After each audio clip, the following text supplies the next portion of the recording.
Now after the touchdown, here's Santos to kick this one away.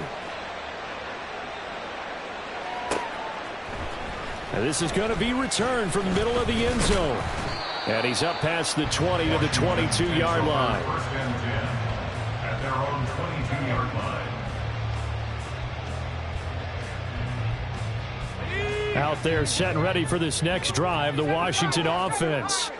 And this game was all square at halftime, but now they find themselves down 7 following the opening drive touchdown here in the third quarter. And they need to take a good, relaxing, deep breath, don't you think? Because right now they might start to feel like they've got to play catch-up here and start matching them point for point. But it's still too early to get there. They can still run their offense. Plenty of time to get back in this game. Good coverage downfield led to him taking off, picking up the first down on a 13-yard run. It was starting to become a game for him to forget with the interceptions, but that's a step in the right direction. Not only did he choose to run it instead, but he saw the field well and made a nice pickup to get a new set of downs. Throwing the out route incomplete. That's Bates. And quickly they get to the line. A gain of 9 brings up 2nd and 1. On second down, a run with Gibson. And he is met in his tracks behind the line of scrimmage. He winds up giving a yard back there, and now it's 3rd and 2. I think this running game, or should I say lack of one, is making this defense look better than what they really are. So 3rd and 2, this quite possibly 4-down territory, though, if they're stopped. 3rd and 2, here's Howell. Pass taken in by his big tight end. And he gets us down inside the 35 before going out of bounds. 9 yards on the play and a first down. First and 10 at the 34-yard line. Howell. That's Samuel, caught left side. Pulling a gain of 3 on the play, and it'll be 2nd down.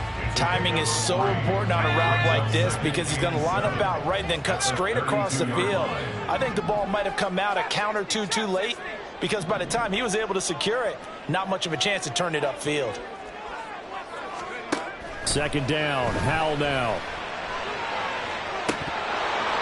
And it's incomplete. Took a shot, couldn't connect. Another attempt, another incompletion, and when I look at the scoreboard and where we are in this game, it comes to mind that they have to start getting the ball in the hands of their playmakers. Throw it to the guys that maybe can take a short pass and turn it into a long gain or make people miss downfield. They've got to have points, and the guys who can put the ball in the end zone, they're the ones that need to touch the ball. And now the 3rd down throw incomplete as well. Well, defensively, they haven't let him just sit in the pocket and get comfortable, and that's opposite a lot of game plans in today's NFL. Ordinarily, you're trying to keep the quarterback hemmed in. In this case, they brought the heat, and if he flushes out, they're fine with that, and they force another incompletion.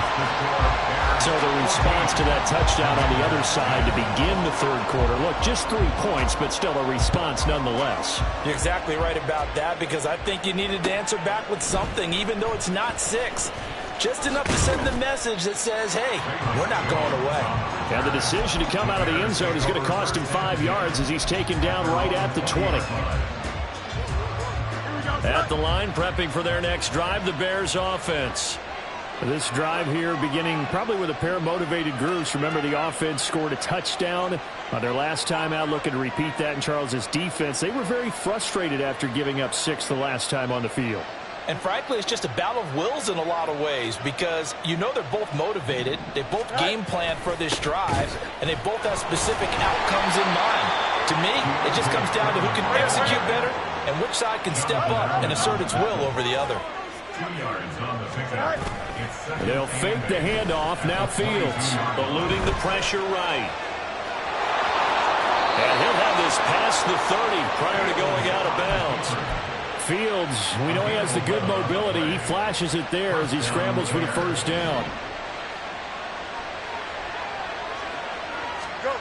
Here's Fields. Out to his left. And he can't get rid of it. He's taken down. We've seen him escape similar situations earlier in the game and get away from pretty good yardage. At that time, they get him down. Yeah, they've had enough evidence that he can get away and run for good yardage, haven't they? That time it felt like, okay, enough of this. Let's play it the right way and get him on the ground before he does any damage. Don't need it all back at once, but you figure they're going to need something here. 17 yards to go on second down. On play action, Fields. He's got a man, complete. And he'll have it past midfield almost to the 40 before being taken down. Better than a 30-yard gain as we wind down towards 30 seconds left in the quarter. So the big play gets him across midfield now for 1st and 10. Play action. It's Fields. This will be caught downfield by Moore. And they'll have it in the red zone before he crosses over out of bounds. Back-to-back receptions for him, and it's another 1st down. Moore was a huge part of the deal that Chicago made with Carolina, giving up the #1 overall pick in the draft. Averaging over 1,000 yards a season his first 5 years of his career, a tremendous playmaker, and he makes another catch here. 1 quarter remains here in this Thursday night matchup. This is the National Football League on EA Sports.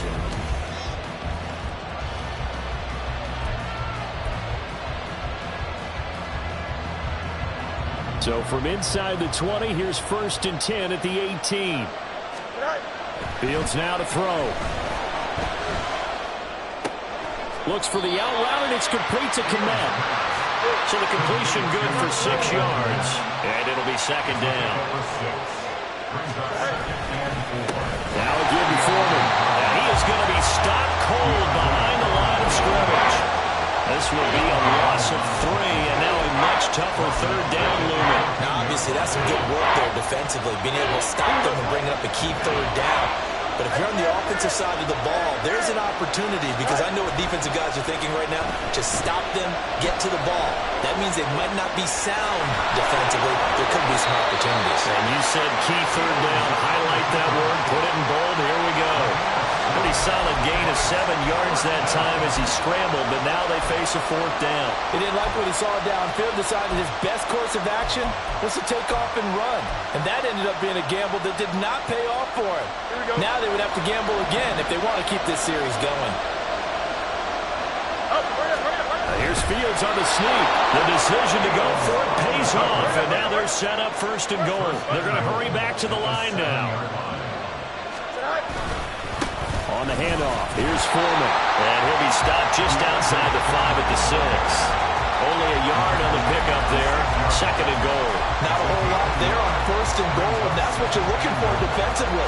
You'll certainly live with giving up just a yard or 2 in this situation. The 6-yard line, the line of scrimmage on 2nd and goal. Ran it last time, now Fields to throw. Anytime a ball's thrown in the middle of the field, it's popped up in the air, I expect someone to catch it. Doesn't matter whether it's offense or defense, because there's usually a great amount of bodies in that part of the field. In this case, no one came up with it. A lot of tired bodies on that field, but this is a big play, 3rd and goal. Now it's Fields. And look at this. They get the turnover they needed. It's intercepted. Picked off by Benjamin St. Juste. And the Commanders are right back in this football game. What a stand there defensively. They force the 3rd and goal, force them into what they think will be a passing situation, and then they make sure to lock up all the receivers and come away with the interception. Sounds simple, but that was really well done. Now Howell. And he can't quite bring it in. Might have heard footsteps there across the middle. 2nd down. Looked like they had an opportunity for a big play across the middle, but he didn't have the concentration or the focus necessary and dropped it before he could haul it in. 2nd and 10, Howell. The former 3rd-round pick, Justin Jones, bringing the lumber that time. Now this is where field awareness comes into play. He's getting perilously close to his own goal line, and after that sack, backed up to his own 2.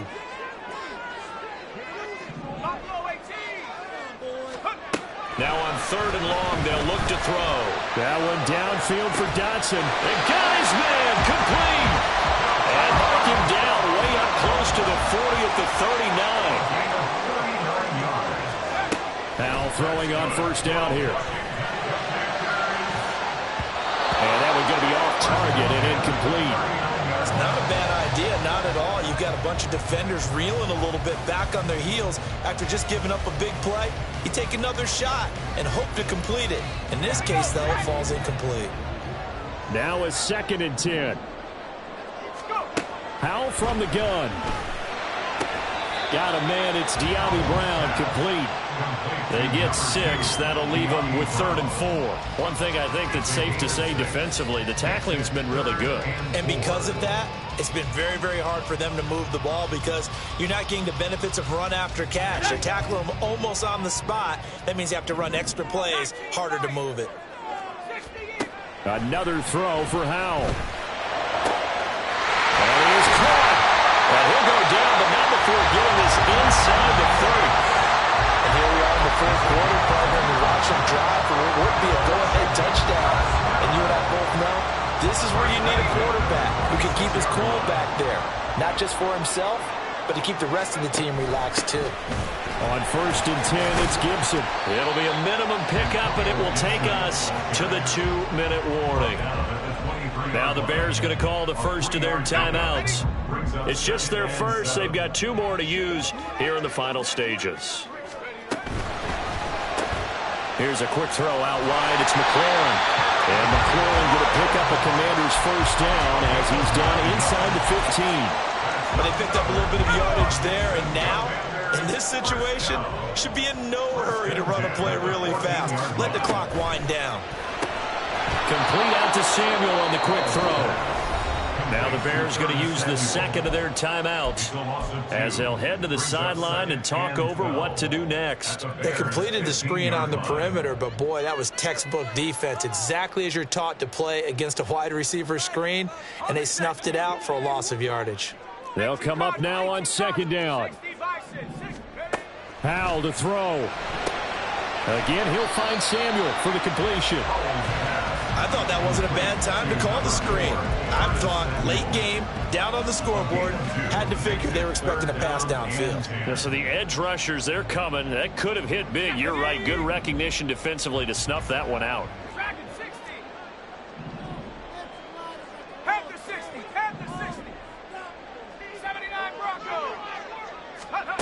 Here's Howell.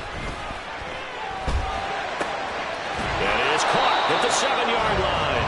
And he is stopped just short on 3rd down. Got 9 yards, but needed 10.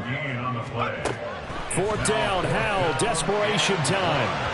And it's going to be batted down. And will go the other way with the football. They had to go for it with such little time remaining. And that'll be just about all she wrote for this one.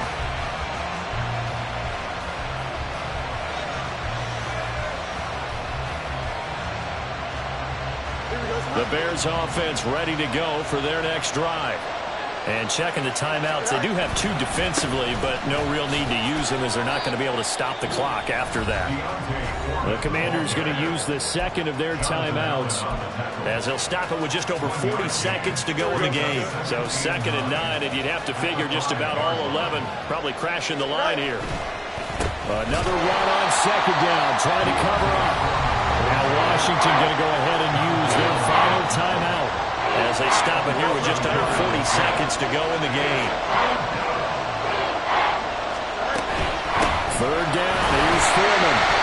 And not much there as he gets it up to about the 5-yard line. And the trend continues here in the 4th like it was in the 1st, 2nd, and 3rd. He's had nowhere to run. And you're probably thinking to yourself, why do they keep feeding him the football? Well, they trust him first and foremost. They do believe that over time he might actually pop one of these runs. But bottom line is he takes care of the ball well for them, so they'll keep handing it to him. Here comes the Bears punter now. And you wonder, could they possibly think about taking a safety here?